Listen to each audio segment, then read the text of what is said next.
It's been 12 years since the worst attack on U.S. soil. The world watched in horror as two planes flew into the World Trade Center, killing thousands. We commemorate September 11th by remembering those who died, honoring the men and women who keep the nation safe, and reflecting on America's resilience. I'm Morgan Radford, and we'll have live coverage from around the country this morning.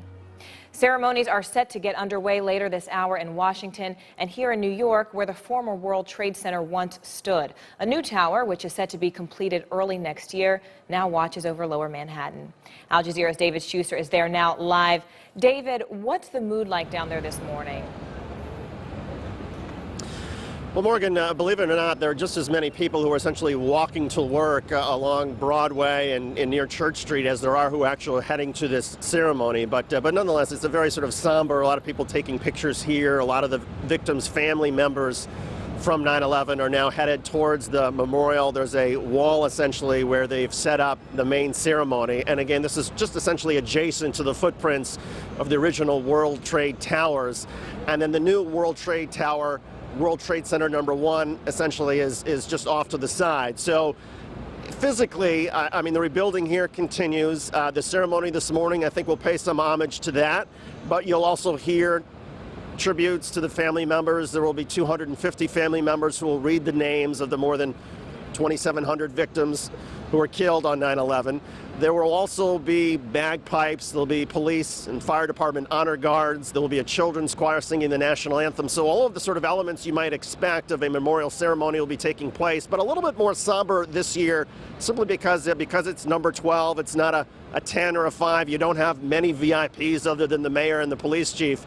And this is really almost becoming routine here in Lower Manhattan. Morgan? Loss. Now, what is the one memory that sticks out the most for you? Because you were at the Pentagon.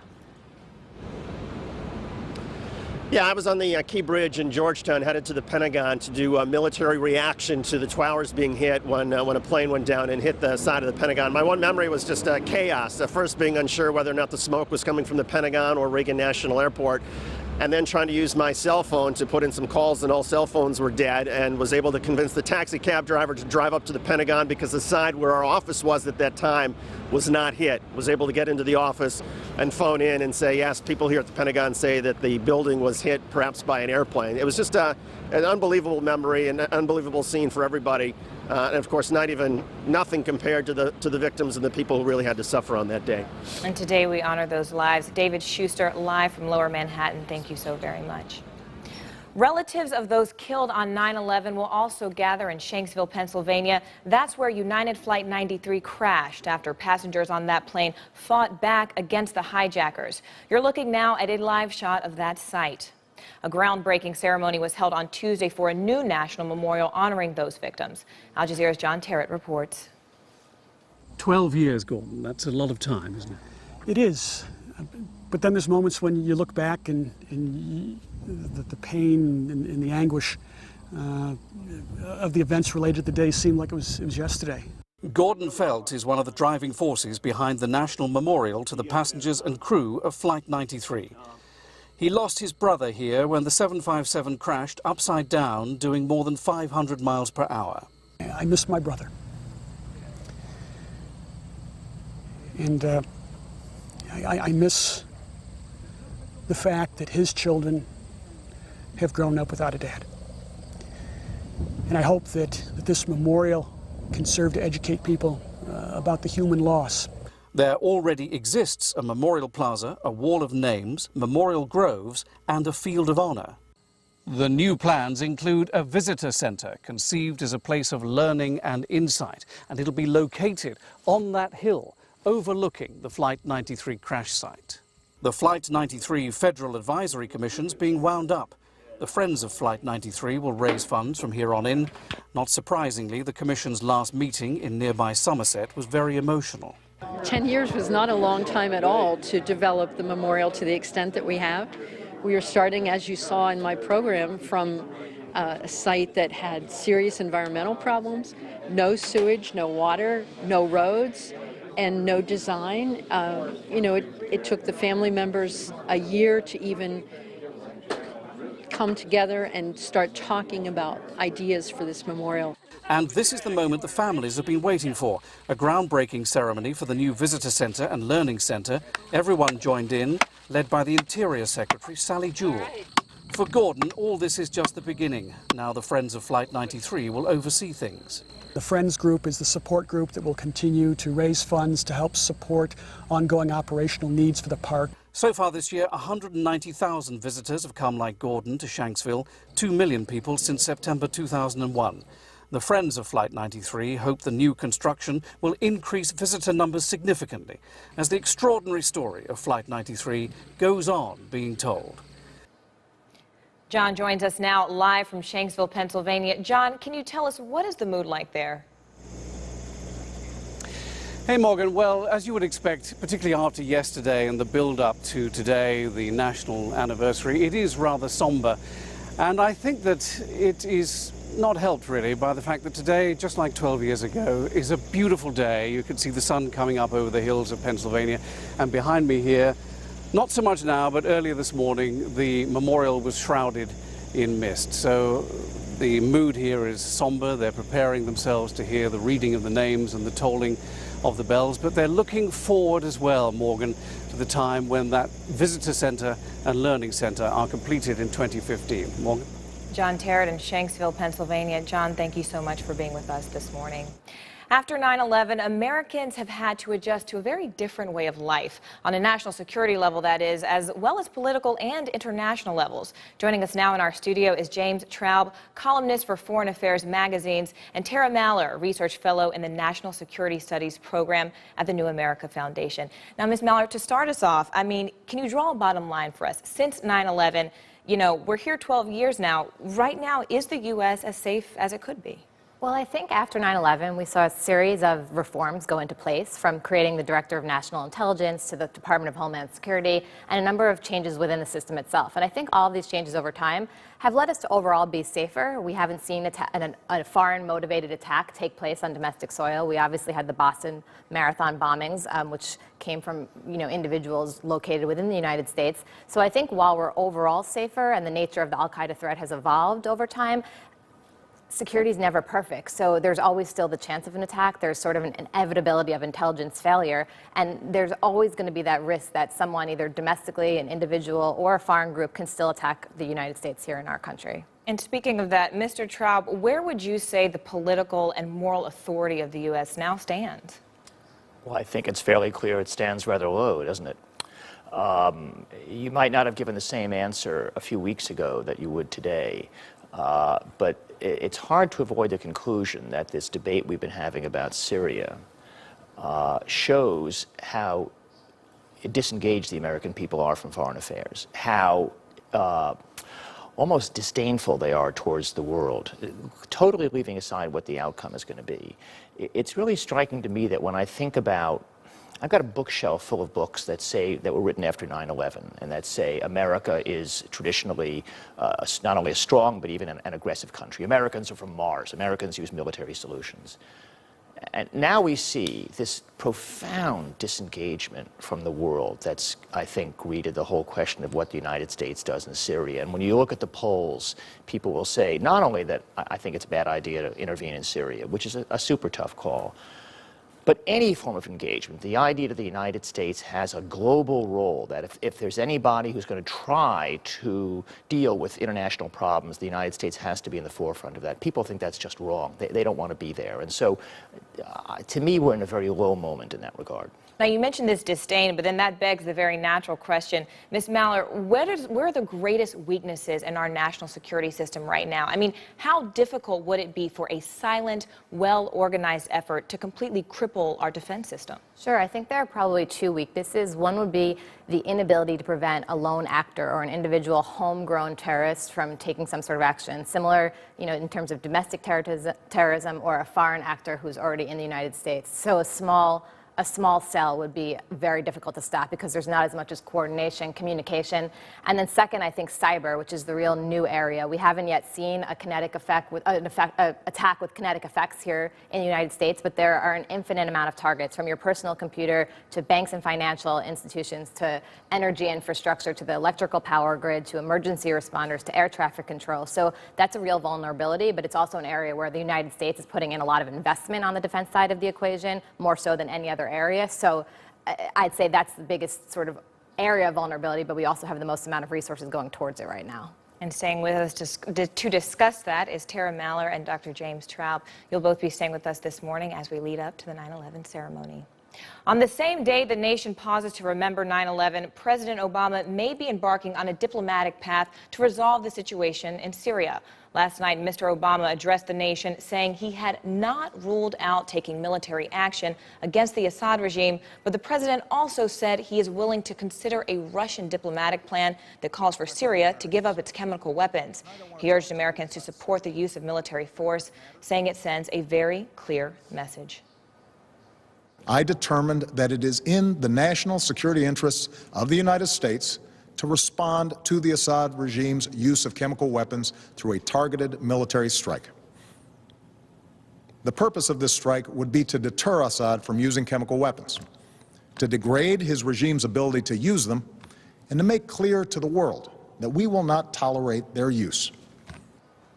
The president has asked the Senate to delay his request to authorize military force, allowing diplomacy to play out. Our White House correspondent Mike Viqueira is now live in Washington. Good morning, Mike.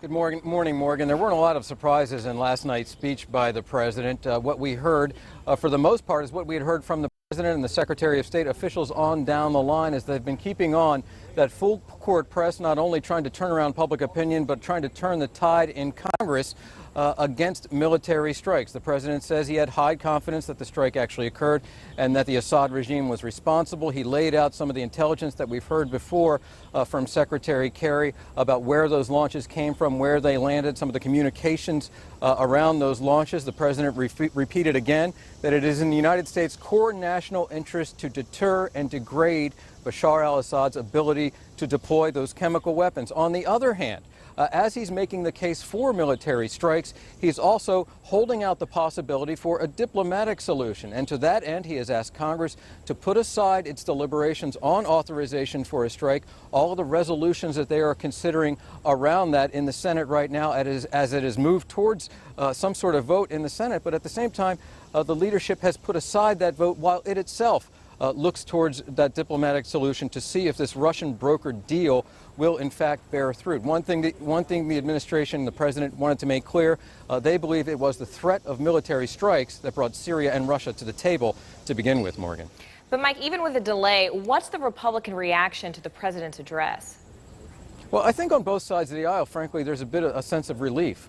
John McCain, perhaps the leading critic of the president's Syria policy, not just in the last couple of weeks, but over the course of the last 2 years, says he's very skeptical that a strike would actually do much good, or he's skeptical that this Russian brokered deal is going to go anywhere. However, he says there's really no choice but to see if in fact it does. There are members of both sides of the aisle, from leadership on down, who think this is a terrible vote. Morgan. Thank you so much, Mike Viqueira, live in Washington.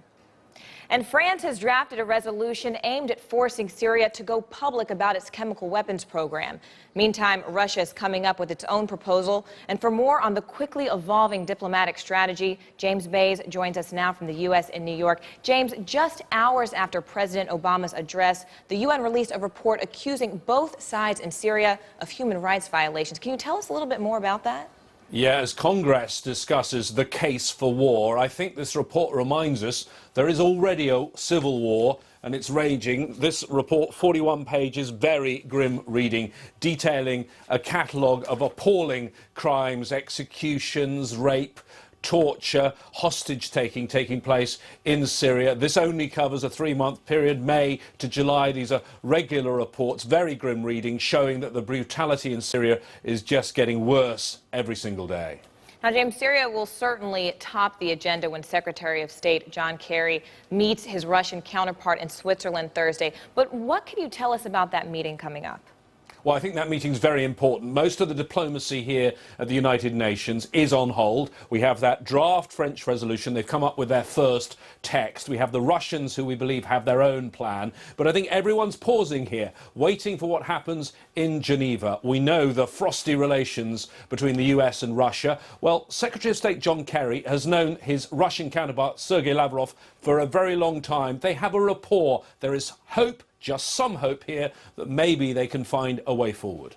Thank you so much, James Bays at the United Nations.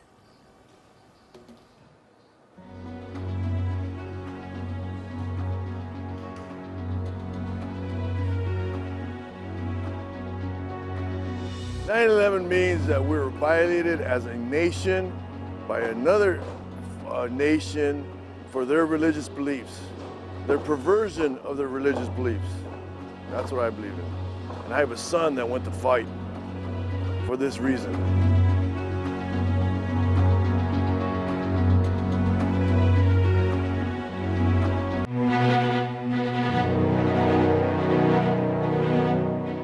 To get a worldview, you need the proper perspective. The Economist gives you the larger context of events shaping our world and spans a wider range of topics than our name implies, including global politics, business, science and technology, and the arts.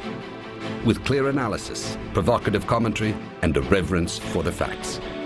Read by top leaders in business and politics, The Economist uncovers the why behind every what, everywhere, every week. Call now or go online and try us out with 4 risk-free issues. Then it's just $10.99 a month, a 65% savings off the cover price. Your subscription gives you access to digital content on all your devices, plus an audio version of The Economist that sounds as good as it reads. And try this on for size, an Economist t-shirt with your order. Get a worldview with The Economist. Start with 4 risk-free issues, then just $10.99 a month. Call or go online today.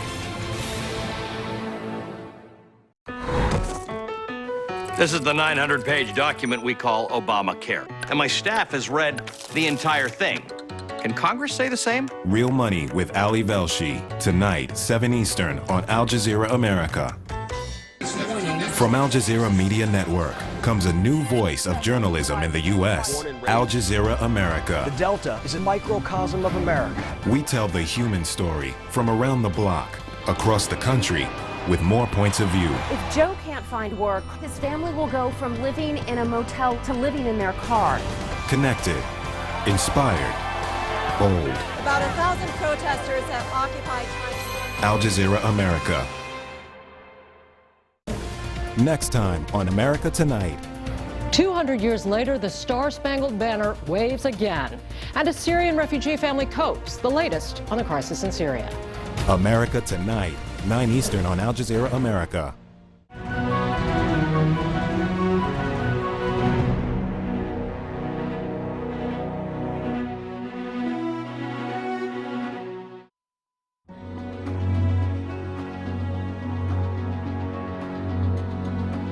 We're safer because we're on guard. You know, we won't let our guard down again in this country. But hopefully some of the things that we've done that went overboard in trying to make us safer, that didn't actually make us safer, but just made us less free, we're starting to get rid of.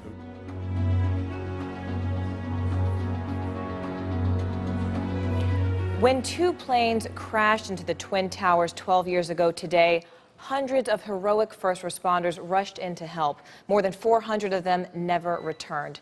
Dr. Hilary Chalet is a trauma surgeon who was at the World Trade Center on 9/11. Thank you so much for being with us this morning. Good morning, Morgan. Good morning. Dr. Chalet, how and when did you realize the magnitude of what had happened that day? Well, I was at a board review course for surgery on 7th Avenue and 31st Street with 180 other surgeons when late in the morning around 10:20, somebody whispered into the lecturer's ear that something horrible had happened, and he couldn't go on. The speakers in the room were hooked to television, and the bits of information came out that the Twin Towers had been hit. Now, Given that, does one moment, one person, one scene stand out the most? Oh, very much so. A few minutes later, someone came into the room and asked for volunteers at the scene, and about 20 of us went out front of the hotel, and a bus took us down to past the St. Vincent's Hospital, and a New York police officer stopped the bus and got on and said, "I need 4 trauma surgeons," and 4 of us got off, and they put us in North Shore ambulances and took us to within a few blocks, and by then both towers had fallen. The area was deserted. We ran into a fire captain and we said, "We're doctors, take us to the command center," and he said the command center was destroyed. But after seeing that command center destroyed, I mean, given everything you just described and everything you've seen, now when you look at the current state of our nation today, what's the one thing you would want to share with our viewers? I would want to share that although how horrible that moment was, a homeless man came up to me and he gave me a cup of water. A man with nothing gave comfort to me. So I would say to people that hope and faith and courage are the themes for going forward. Comfort and courage. Dr. Hilary Chalet, thank you so much for joining us this morning. After 2 planes hit the World Trade Center on 9/11, a third plane, American Airlines Flight 77, crashed into the Pentagon, causing part of the western side of the building to completely collapse. And this is a live look at the Pentagon. President Obama and the First Lady will attend a private observance for family members to remember the lives lost there. And let's get a look at the national forecast to see if the weather will be an issue for today's 9/11 services. Meteorologist Nicole Mitchell joins us for that. Quick answer is overall, we are not going to see that problem out there. What we are going to see is that we, over the next couple of days, will have sunny skies into parts of the Northeast, and we're going to have some dry skies as well for most of the region. So that's a little bit of good news as we continue out the door this morning. What we are going to watch is, as I mentioned, sunny skies for most of the Northeast and hot temperatures. That is going to be the one problem. Places like Albany at 92 degrees for the next couple of days. We're going to see as we get to the Midwest, this is where temperatures have cooled a little bit behind that cold front. So 89 today, but then we get in the 70s and 60s for the next couple of days. That front is also what means in northern parts of the Northeast, we could see some chances for showers and storms. So here's a look at that. We've already cooled into the 70s in northern parts of the Midwest. For the rest of the region, that cold front, easy to pick out. Not a lot of moisture with the front itself, but as we get to the tail end of that disturbance along with monsoon moisture, that's going to be our one other area of concern. We're looking at especially anywhere from New Mexico into Colorado. Those are some of the biggest threats today for some possible flash flooding with heavy downpours coming out. And then a quick look at the tropics. We have finally our first hurricane of the season, almost set a record for having that so late in the season. But what we really need to watch is this disturbance that's eventually headed toward the Bay of Campeche. Could develop, but will also bring some moisture in that direction. Morgan, back to you. Thanks so much, Nicole. What 9/11 means to me is a lot of our freedom in the United States has gone, and you do not feel safe in the United States anymore like we all did before.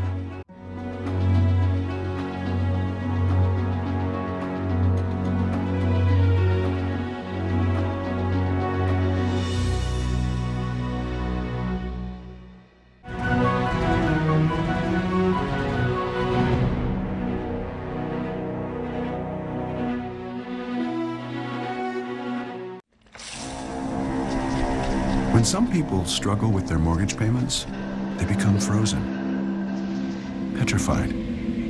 Not knowing what to do, they do nothing. But the people who take action are far more likely to get the most positive outcome. Making home affordable is a free government program. Call now to talk one-on-one with a housing expert about the options that are right for you. Real help, real answers, right now. My name is Ranjani Chakraborty. I'm from Houston, Texas, and I'm an associate producer for America Tonight. I grew up in a very large, loud Indian family. They very much taught me how to have a voice, and from a very young age, I loved writing, and I loved being able to tell other people's stories. The way to do good journalism is to really do your research, to know your story, to get the facts right, to get to know the people involved in your story. America Tonight and Al Jazeera America, it's a perfect place for that to happen. What happens when social media uncovers unheard, fascinating news stories? They share it on the stream. Social media isn't an afterthought. It drives discussion across America. Al Jazeera America's social media community, on TV and online. This is your outlet for those conversations. Post, upload, and interact. Every night, share undiscovered stories. The Stream, tonight, 7:30 Eastern on Al Jazeera America.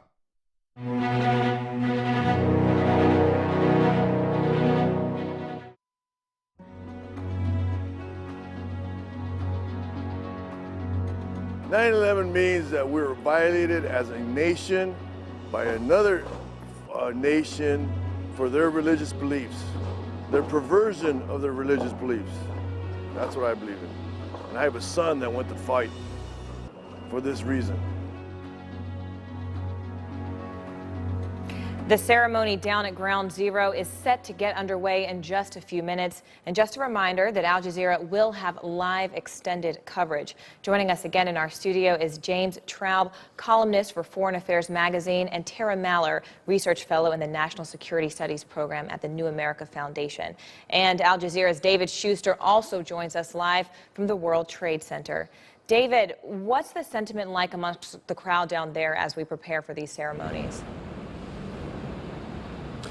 Well, it seems like the sentiment is one of quiet determination. Obviously, anniversaries of somebody dying can be pretty tough, and you have more than 2,000 people who were killed here, and a lot of their family members will be here in just a couple of minutes at the footprints of the original Twin Towers to mark the day. But I think things are a little bit complicated because this area is still very much of a construction zone. One World Trade Center. The main tower that's being built here is not yet complete, even though the exterior is finished. There's still some squabbles over the memorial and museum underground between the family members and the board in terms of what sort of artifacts and stories should be told there. And then you have some pieces which are complete, such as the reflecting pools and the waterfall. But it's still very much of an incomplete project, and that seems to drag things out a lot longer than a lot of the families had anticipated. Thanks so much, David. And Ms. Maller, the question we have for you today is, since 9/11, the government's been doing a lot to protect us. I mean, have we seen a fair return on our investment?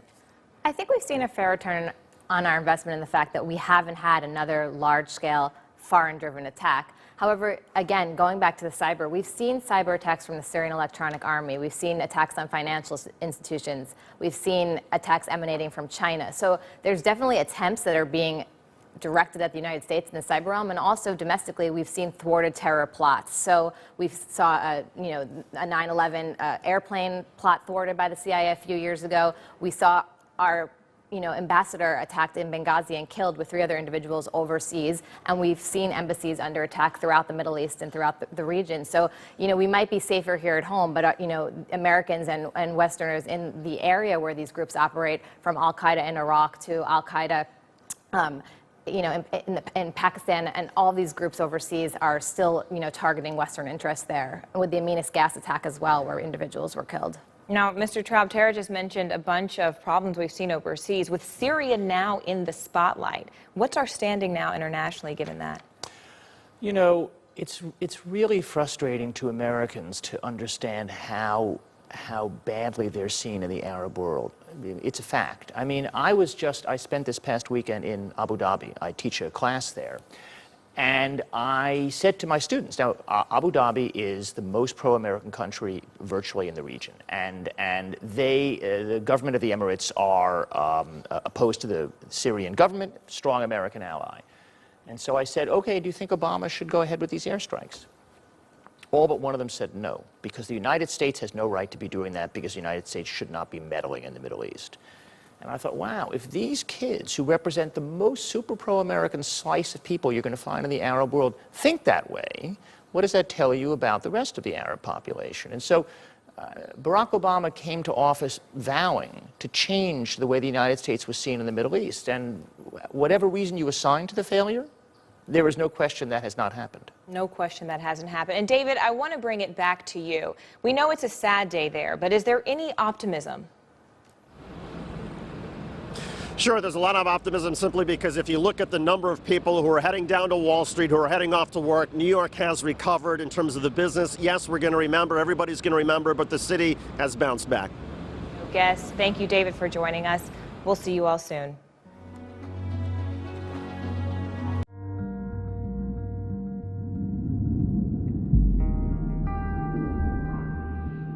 Guys don't put all this high-tech gear on their face, only to go home and wreck it with just any razor. Upgrade to the Gillette Fusion Pro Glide. Precision equipment with less tug, less pull for unrivaled comfort, even on sensitive skin. So you can go get it. Gillette, the best a man can get.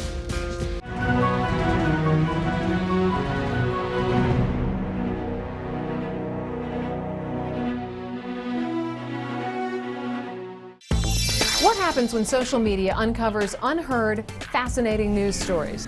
They share it on the stream. Social media isn't an afterthought. It drives discussion across America. Al Jazeera America's social media community, on TV and online. This is your outlet for those conversations. Post, upload, and interact. Every night, share undiscovered stories. The Stream, tonight, 7:30 Eastern on Al Jazeera America. There's more to America. More stories, more voices, more points of view. From our headquarters in New York. Now there's a news channel with more of what Americans want to know. Al Jazeera America. I'm Ali Velshi, and this is Real Money. This is America Tonight. Our news coverage, reporting, and documentaries explore, inspire, and reveal more of America's stories. I'm here to investigate genetically modified salmon. Al Jazeera America.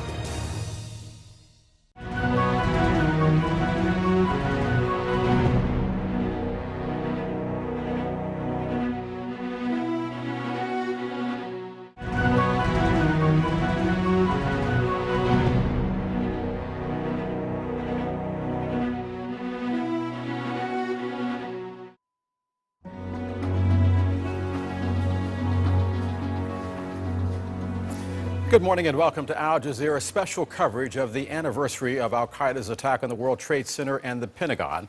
I'm Del Walters coming to you live from New York. On this, the 12th anniversary at the site of the rebuilt World Trade Center, the world remembers, but the remembrance this time will feature no big-name politicians. There will be no grand speeches. Instead, we will be witnessing moments of silence. We will hear the names of the dead as they are read aloud. We will hear the church bells ring. All of this as the United States once again is debating the issue of whether or not to go to war in the Middle East. We'll also be live from Syria's northern border, where thousands of Syrian refugees are now waiting to see if that attack will happen, if the U.S. will attack President Assad. And we will be in Afghanistan, where more than 60,000 U.S. forces are still on duty 11 years into what is now the longest U.S. war in history. We will bring you the remembrances at the Pentagon, which began earlier this morning with a flag there that unfurled at sunrise. And then later this morning, we're going to take you live to Shanksville, Pennsylvania. And of course, we will be here in New York at the site of the first strikes. Like this morning, on that Tuesday morning in 2001, it was sunny and clear. What kind of airplane is that? Can you guys tell? Out of that blue sky at 8:46 Eastern Time, hijackers crash American Airlines Flight 11. Is that American 11 trying to call? A Boeing 767 with 92 people on board into the North Tower of the World Trade Center. At first, it looks like a freak accident. Then, at 9:03, another 767, United Airlines Flight 175, flies into the South Tower. 65 people were on board. Suddenly, it is clear America is under attack. At 9:37, as America and the world focus on the attacks in New York, a third hijacked jetliner, American Flight 77, slams into the west side of the Pentagon, the nation's military headquarters. Close to 200 people die there. 22 minutes later, at 9:59 in New York, the South Tower collapses. Thousands of people run from a massive cloud of choking dust and debris. Then at 10:28, the North Tower comes down. The attacks on the World Trade Center killed nearly 3,000 people, including more than 400 firefighters, police, and emergency medical workers. But it's not over. The cockpit's not answering. Somebody stabbed in business class. On United Flight 93 out of Newark, hijackers are planning to hit the Capitol or the White House. Passengers telephoning loved ones learn of the other attacks. They decide to fight back. One of them, Todd Beamer, says, "Let's roll." For 5 minutes, the passengers battle to get inside the cockpit. Then at 10:02, the plane plunges into the ground near Shanksville, Pennsylvania. That was 12 years ago. But the consequences of those attacks color our world today.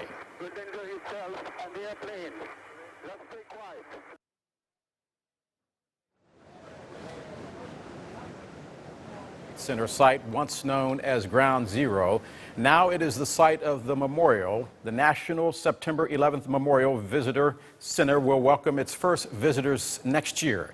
David Schuster has been there throughout the morning. He is standing by live. David, you were inside the Pentagon on the day of the attacks. Reflect on that day. Well, it was such a surprising day, both in Washington and New York, and I think for everybody who saw what happened or who was victimized by it, it was a day you will never forget. But it's so interesting, Dell, on a day like today, at least here in Lower Manhattan, a lot of people really not wanting to talk about sort of the gruesome, the violence that happened, but instead talking about the lives that were lost, and a number of people saying, it really doesn't matter 12 years later how people were killed. It just matters that they're no longer with us, that our parents or our brothers or our sisters or our children are no longer here. That's the ache that remains. And as far as processing how the deaths happened, I think that was probably done a couple years ago for most of the families. Which again, I see Dell this morning is, and again, it's right to point out that unlike previous ceremonies, the president is not here, former President Bush is not here. The dignitary list is pretty small. But just a few minutes ago, nonetheless, we have this sort of show of unity involving New York Governor Andrew Cuomo and New Jersey Governor, who is here as well, and and you've got members of the board of the Lower Manhattan Development Corporation. The mayor of New York is expected to be here, Mayor Michael Bloomberg. So again, there's some sort of show of unity. But again, it's so much about honoring the families, and this is really a ceremony where at the footprints of the original World Trade Center towers, and you have these reflecting pools, and you have names on the wall and the waterfalls that come down over them, but this is really about the families, and the families will be on center stage. And again, not so much remembering how their family members died, but the fact that they're no longer here and that they were taken from all of these beloved family members. And David, I think one of the things that we sometimes forget is that there are children who have grown up in the shadow of this tragedy. You talked to a young woman this morning. She was 9 when she lost her father. I believe he worked at Cantor Fitzgerald. Take us back to what she said about what it was like to grow up realizing that your world on that day had changed forever.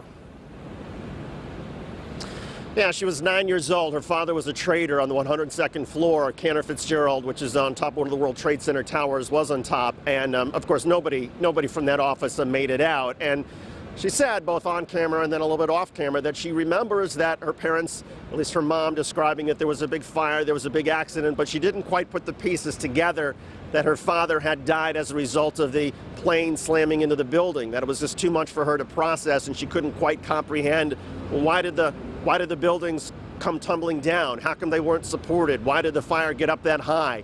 What was my father really doing up there? So she said it took her many years to try to process and understand what had happened that day, but since then, she has become best friends with a lot of other children of people who perished in 9/11. They formed an organization, TuesdaysChildren.org, which is designed to try to promote peace and understanding across ethnic, religious, political boundaries, and bring people together with the idea that, okay, a lot of people have gone through this horrific experience. What can we all learn from it as far as working for the greater good and making places like New York and Washington and Shanksville, Pennsylvania, and even places overseas, how can we make all of these places better? And she said it's been very empowering over the years to be with other family members and to be working on this project. And she's just one, Dell, as you can appreciate, of literally thousands of family members who have decided, okay, we had a horrible thing that happened to us, but we're going to try to take that experience and work towards the greater good. And that's one of the powerful messages that we see from family members who come back today and talk not just about remembering their loved ones, but talking about the work that so many of these family members are doing today to try to pay tribute to those family members by making the world a better place. David Schuster, live in New York City. David, thank you very much at the World Trade Center site. We are going to show you now the images that are coming in live from Washington, D.C., the White House, where in exactly 7 minutes, a little under 7 minutes from now, the President and the First Lady and the rest of the nation will observe the first moment of silence. The events there beginning at 6:46, just before sunrise, as a flag was unfurled at the side of the Pentagon that was struck by an American Airlines flight that slammed into the Pentagon, killing dozens there. The fourth plane, the one that sometimes is forgotten, and that is a point of contention among the people in Shanksville, Pennsylvania, is where our John Terrett is standing by. They have a special memorial now. John, bring us up to date on the situation then, the situation now. Del, I think you make a great point. I think the families of Flight 93 do rather feel a little bit forgotten in all of this. Everybody talks about the trade towers, everybody talks about the Pentagon, and then they remember that Flight 93 came down here in Shanksville, Pennsylvania. I'm just going to stand aside, and Joe, our cameraman, will show you around the site a little bit. It's a beautiful day here, just like it was 12 years ago. The sun is shining. And if you see the white wall there, that is the flight path that Flight 93 took. And it eventually crashed where the big rock is in the Field of Honor. I don't know whether you can see that on camera, but if you come to the left a little bit, you'll be able to see behind me in a second families gathering for what is going to be part of the National Day of Remembrance. And for them, it will get underway at about 9:30 Eastern Time with a musical ceremony or contribution, and then the service itself will begin at 9:45. And the reason for that, of course, is that is the hour exactly that the hijack was taking place and the passengers were fighting back on Flight 93. If you remember, Flight 93 took off 40 minutes late from Newark Airport. That wasn't in the hijackers' plans. We think it threw them a little bit. They took 46 minutes before they attacked the aircraft. And of course, when they did attack the aircraft, the passengers had time to work out that planes had already gone into the World Trade Center and to the Pentagon, and they decided to try and take control of the jet back from the hijackers, unsuccessfully as we know. But that is the heroic story of Flight 93 and Shanksville. Del? John Terrett, thank you very much in Shanksville. We want to take you live now to the World Trade Center site. That is where the ceremonies are now officially underway with the bagpipes.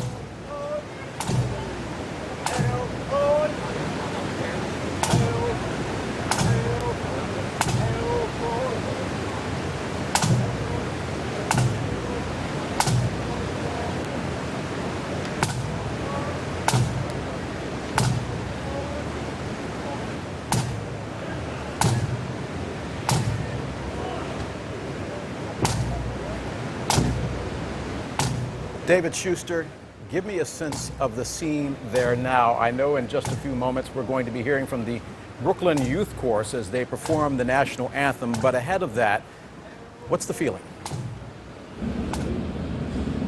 Well, what you're looking at right now, Dale, is the original U.S. flag that flew at the World Trade Center site back on 9/11. You can see that the flag is somewhat tattered and has some smudge stains on it.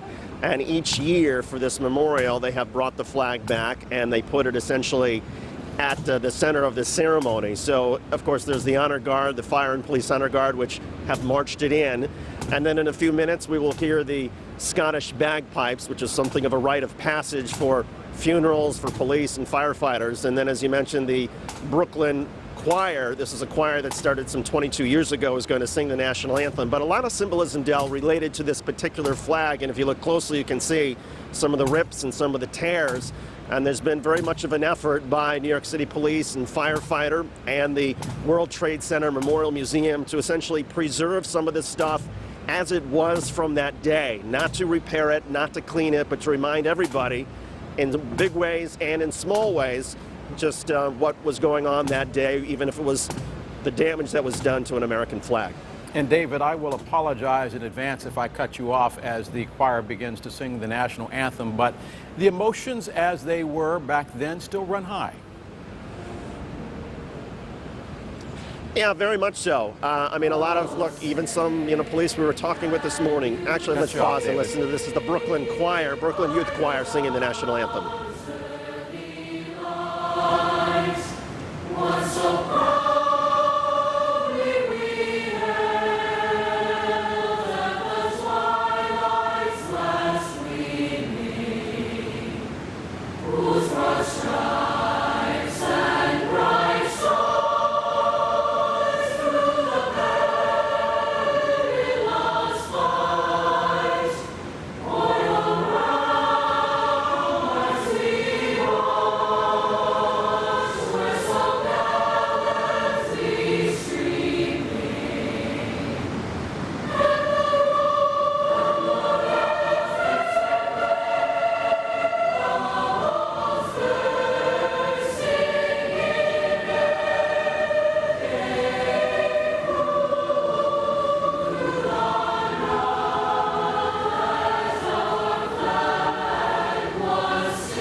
And now at exactly 8:46 Eastern Time, there will be the ringing of the bell and a moment of silence. This is the exact time that Flight 11 struck the North Tower of the World Trade Center.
This will be the first of 6 times that there will be moments of silence observed throughout the day, each one representing a time that a plane crashed or that the towers fell. The 2 planes that crashed into the World Trade Center site, the plane that crashed into the Pentagon, and the plane that crashed in Shanksville, Pennsylvania, and then the 2 towers that fall. They will then shortly begin reading the names. There will be 125 pairs of readers, or 250 readers in all. They will continue until all of the names of those who died on that day have been remembered. David Schuster, your observances. Well, we've started with the reading of the names now, and this is something that's going to go on for several hours, of course. As you pointed out, 125 pairs, so 250 people in total, and these are all family members who will be each reading some of the names, including the names of their beloved who died on 9/11. And it's really sort of difficult to describe, Del. I mean, just here at St. Paul's Church, which is just steps from where the original Twin Towers stood. This is a building where the only damage from that day was to the organ, but not a single window on the church was shattered. And yet this was such a crucial triage center on that horrific day. And so many people gathered here at St. Paul's, and just to hear the bells going off here, just as they were in so many places across the country. Literally everybody here in Lower Manhattan, you can't see them out of camera sight, but a lot of people walking to work, a lot of people came and suddenly stopped and paid their respects and took a moment to remember. So just a very, even in the midst of bustling Lower Manhattan, and it is very much sort of a bustling office center in this area with Wall Street and all the buildings and people going to work, but a moment for everybody to stop and pay tribute and pay homage. David Schuster, as always, stand by with me here throughout our coverage today. Our James Traub, he is a foreign policy expert, a columnist actually for foreignpolicy.com. And Tara Mahler, she is a research fellow at the New American Foundation. Her focus including diplomacy, cybersecurity, and terrorism. And as we focus on the flag that has now been unfurled, it was unfurled this morning at sunrise on the south side of the Pentagon, that of course being the side of the Pentagon that was struck by the terrorist in Washington. This day defined both of your careers. And I'll start with you, Tara. Tell me what you think as you look back 12 years later about the impact that it has had on your life. Well, for one thing, I wouldn't be sitting here today commenting on foreign policy if not for 9/11, because after that was when I first started doing an internship related to security and terrorism. And what did you want to do before that? I was focused on government, but more domestic policy issues, and then I started taking more coursework related to foreign policy and terrorism in the Middle East in general, as well as some work back then on counterinsurgency as the Iraq War started to occur after 9/11. So I think for my generation, both 9/11 and the response to it, the legacy of the response to it, are what are shaping the public's views of the current situation in Syria, as well as the United States' general policies towards the Middle East. Mr. Traub? You know, I've been writing about foreign policy for a while, and I was doing so before 9/11. But if you think about the immediately previous period, there was this open question, what's American power for? Is it for things like humanitarian intervention, work with the UN? And that's what I was writing about. I was writing about the UN a lot. And then came this incredibly terrible, dramatic moment when suddenly what we did in the world mattered in a way that it never had mattered before, and became a matter of fierce debate in a way that it really hadn't before. And so all the issues that mattered and that people talked about, for example, democracy promotion. I wrote a book about this idea of democracy promotion. It wasn't a word people even thought about. And it's very striking now that if you look at the surveys that have been taken in the last few days in the aftermath of the Syria debate, people are asked not just how do you feel about Syria, but how do you feel about the idea of democracy promotion? They're violently opposed to it. And so over the course of this 10 or 12 years, we've undergone an entire cycle of opinion, and people have come out in a radically different place from where they were in the immediate aftermath of 9/11. And Tara, it could be argued that in the aftermath of 9/11, it energized a generation, your generation. It was a call to action. It was the first time that people said, I remember what I was doing on that day, as the situation with the Kennedy assassination was for my generation, Pearl Harbor for a generation before that. And yet, as you hear Mr. Traub saying, it changed now in a span of 12 years. What does that say? I think it's really interesting. You mentioned Pearl Harbor. There's a great book called Analogies at War, and it talks about how there are sort of these shifts in how people view things based on these traumatic events, and they draw these analogies, and Pearl Harbor was one. Vietnam is another example, how there can be backlash after significant events. So with 9/11, we saw it first mobilize people to public surface, people to want to actually take action overseas in response to 9/11. And now, after the sort of war wariness and the fatigue of both Iraq and Afghanistan, we're seeing a flip towards isolationism, so a flip in the opposite direction. So I think it's really interesting how we've seen those sort of shifts, both in response to 9/11 and then in response to Iraq and Afghanistan. And I think, though, it is important. We don't want to always draw the wrong lessons necessarily from previous policy mistakes. Just because there were failures in foreign policy doesn't mean that the United States should never respond to international problems or never get involved overseas. So I think we do want to be careful that our reactions don't overreact sometimes to these events that stick so firmly in our memory. And Mr. Traub, is there a danger of that linkage, Iraq and Afghanistan? And I'll take us back to that day. That night, members of Congress, Republicans and Democrats, coming out and singing on the steps of the Capitol. I believe they were singing God Bless America. The United States, and there were candlelight vigils around the world in support of the United States, saying that what happened on that day was an atrocity that should never, ever happen again. In Afghanistan, and the build-up to the Afghanistan war, there seemed to be coherence that this is what we needed to do as a nation, the United States needed to do as a nation, to strike back after what happened on 9/11. And then there was Iraq. Should there be no linkage between those two, and is it that linkage that is causing so many problems in Syria today? It's, you know, it's a really interesting question which I've pondered. That is to say, is this a deeply antipathetic reaction we see to Syria, is that really a comment on George Bush's failure in Iraq? And I think a lot of it is, but I also think that it wouldn't be right to say that America is by its nature an isolationist nation. That's too strong. But I think what is true is that Americans get deeply engaged with the world when they have an enemy. 9/11, of course, created an enemy out of nowhere, so a very dramatic moment. That enemy has receded, and I think Americans' relationship to the world has receded at the same time. That's something outside of Bush's mistakes in Iraq. David Schuster, live at the World Trade Center site. You are listening into this debate. Your thoughts? Well, you know, look, in the midst of the policy debate and the discussions about Iraq and Afghanistan and even the debate about rebuilding and what should or should not have been rebuilt, we're so reminded, at least down here, Dell, as the church bells go off at St. Paul's and they go off across the country, that at least on this particular day, this really is, at least here at the site, a day for the victims' family members to come, be together, and to pay tribute. And so I just want to get a little bit of reaction right now from Clyde Frazier Sr. and James Frazier. It was your son, your brother James, who died 12 years ago today.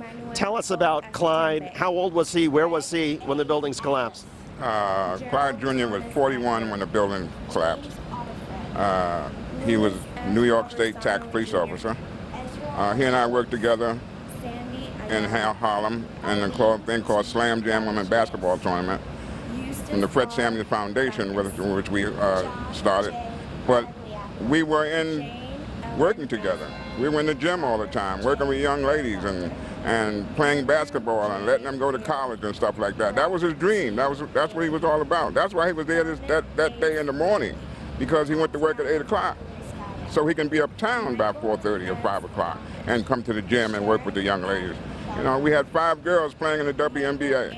5. Last year we had a young lady who won the New York Olympic. Her name was Tina Charles. She won the Olympics.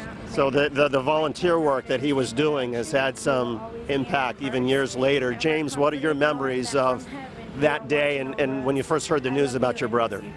I feel, you know, sad and bad because my brother was a good man.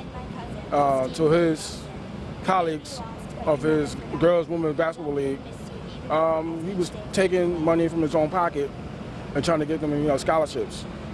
And I was just mad because my brother never did nothing bad. And for all these people that been in that building, I wish they were still here, because right now I feel it, that my brother's still around. Everybody. Given the amount of volunteer work that your brother did, I wonder if there are any words that you can say or to describe what he would be thinking now, 12 years later, both about the volunteer work that you and your father carry on, but also the efforts of the family members to try to make the world a better place. Well, right now, I think that right now, he wanted, if the basketball is still going on, because we're still trying to keep that alive. Even though he's gone, but we're gonna still keep it alive.